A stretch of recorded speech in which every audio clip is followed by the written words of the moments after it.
I first got connected with our next speaker when he started following me on Twitter. And I went to follow him back, and when I did my follow back, I saw that he'd just done a tweet about a film that he had produced, a documentary called Philosopher Kings. And I thought, wow, that sounds really interesting. So I did some research on Philosopher Kings, and I decided I've got to meet this guy. And you'll be meeting him tonight. I have since watched Philosopher Kings. I loved it. I was very moved by it. It's now making the circuit in the film festival circuit. It's not his first film, it's his second film. His first film, Flight from Death, won numerous awards. And I'm super excited to bring you tonight to see Greg Bennick and his talk, And We Want Something More.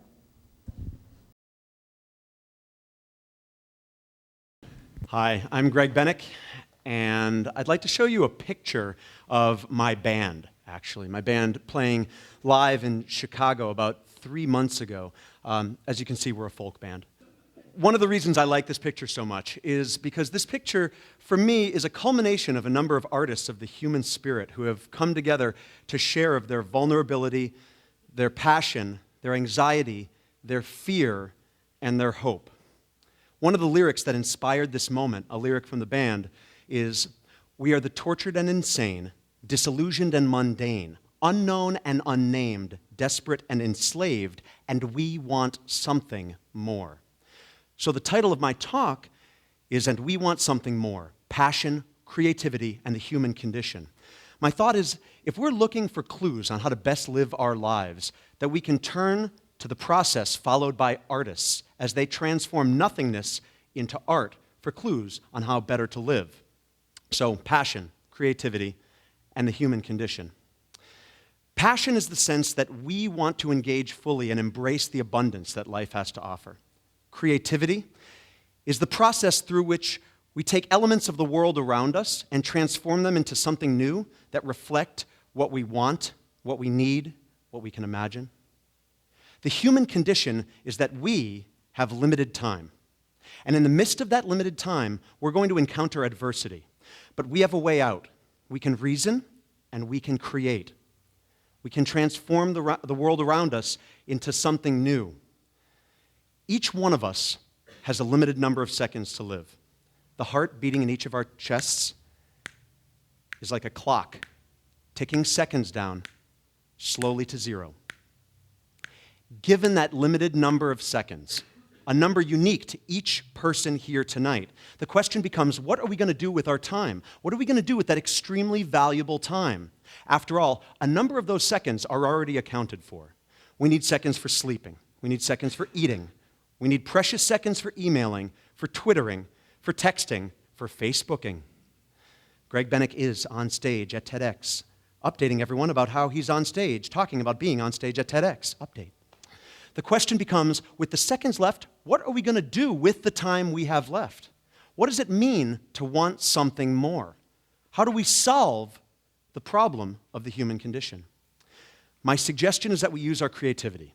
Human beings are the only creatures on the planet who can be creative. Otto Rank said, "Humans have the unique capacity to make the unreal real." Other creatures might create, but they're not being creative. Because one of the hallmarks of creativity is that the creative process and the result of that creative process can change quickly. And that's not true in the animal world. The beaver builds a dam. We're not going to come back the next week and have that dam go from being horizontal to suddenly the beavers have built it vertically, with a beaver living on every floor and a doorman at the bottom waiting to ask us in.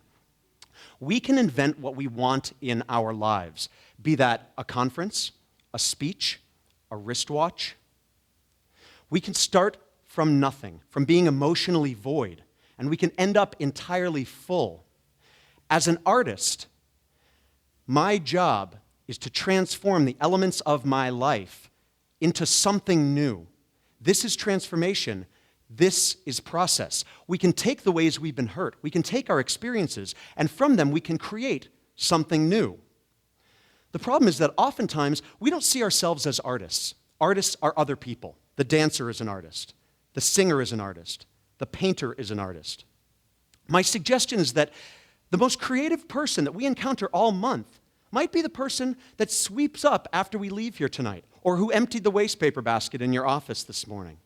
The most creative person we encounter all month might be sitting next to us. They might be sitting in our chair. Artists are all around us if we're willing to look for them, if we're willing to listen to them, if we're willing to be them. When TEDx asked for my bio to come here tonight, I said, Greg Bennick is a producer of films about wisdom and the human condition. He sings in 2 different bands that explore human consciousness. He's put out 5 records. He's traveled the world. He meets with world leaders to discuss issues of aggression and violence. He lives in Seattle. He likes Thai food. He writes his own bios. But these are irrelevancies. These are irrelevancies because the names of the things that I do are nowhere near as significant as the fact that I'm engaging in process and willing for the world to offer of myself. By a show of hands, how many people here have ever been in love? Here we go. Quite a few. That's a good thing. That's great. I mean, actually, in love with somebody, not in love at somebody. That's called obsession. But anyway.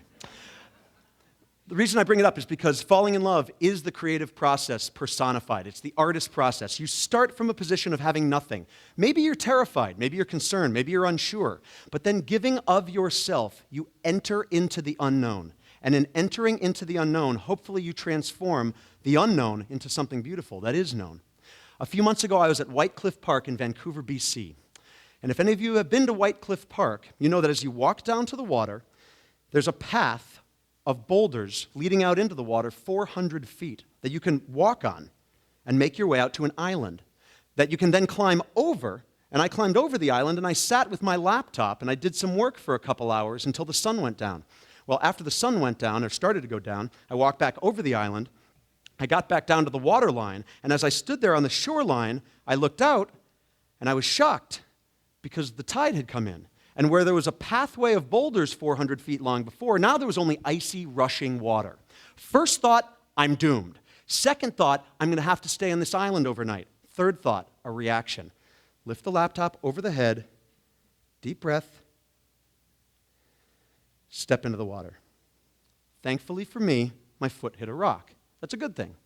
As I kept walking, that wasn't always true. Sometimes I'd sink in up to my chest in icy water. Well, as I walked along, I realized that I was laughing. And as I got back to the shore and looked back at what I'd done, I was hysterical laughing, as were all the people who had been watching this from the shoreline. But the point is that I had transformed a place where I was terrified into a place where I had really accomplished and transformed that terror into something new. Falling in love is the same experience, and that's why I would hope that any person who had their hand in the air would consider themselves an artist. We solve the problem of the human condition by taking our passion and our creativity and exploring them as we work to create something new. We use our courage to work to create something new. If we're an artist, what we fashion is an object. If we're an artist of the human condition, what we fashion is ourselves, and that is something more. But we want something more, something within each of us that we can give, not something that we can get, something that we can have, something we can take, something that we can steal, something that we can own. So what blocks us along the way? I used to believe that my self-doubt, my insecurity, and my fear destroyed my potential to be alive. My self-doubt, my insecurity, and my fear are my potential to be alive. We are social creatures. We are desperate for connection, and as a result, we will feel insecure and unsure at times. Loneliness is us, desperate for validation. But the artist doesn't get destroyed by loneliness. The artist plays with loneliness. The artist breathes it in and feels it. When I'm lonely, I feel vulnerable. But vulnerability is what's left when we stop defending against life. A bunch of years ago, my band played in the Netherlands. We played a song called When There's Nothing Left to Lose. And the song is about taking our fear and our anxiety and our suffering, and just for a few moments, considering what if there weren't social conventions which made us feel less than because we are afraid or because we're insecure or unsure. And I asked the audience that night, as I ask you now, what if for 3 minutes we could do away with those social conventions and just appear before one another as we are, wounds and all? We played the song. The audience went absolutely crazy. After the show, a woman comes up to me from the back of the room, and in broken English, she says to me, "I like your band. And when you played that one song, the song about suffering, I stood by myself in the back of the room, and I screamed as loud as I could, and I was crying."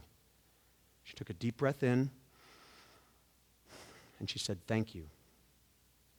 We create a ripple effect of emotional courage through transformation. I feel something. I write it. I share it. She feels it. She shares it with me. I hear that. I feel it. I share it with each of you here tonight. You feel it. You share it with other people. This is a revolution of the human consciousness, and that is something more. But if we want something more, and we're willing to take our passion, our creativity, and use those to solve the human condition, along the way there are immense roadblocks that we need to face. Death is a huge one. It has a 100% mortality, fatality rate. We're not going to conquer that one. But the others, I'm insecure, I'm afraid, I'm unsure, I don't know how to do it, I can't feel. The artist continues regardless. And the only question that matters, as we're standing on the shoreline, listening to those precious seconds slip by in our hearts, is not, is the water cold? Am I going to get wet? Am I going to die? The only question that matters as those seconds slip away is how long is it going to take for us to take that first step? We take the first step. We walk through it. Even if we've been at a point where we feel total despair or concern or terror, we breathe it in. We feel what it means and what it feels like to be afraid and to be alive. And we say yes to it all. And step by step, as we go, we transform. And that is something more. Thank you.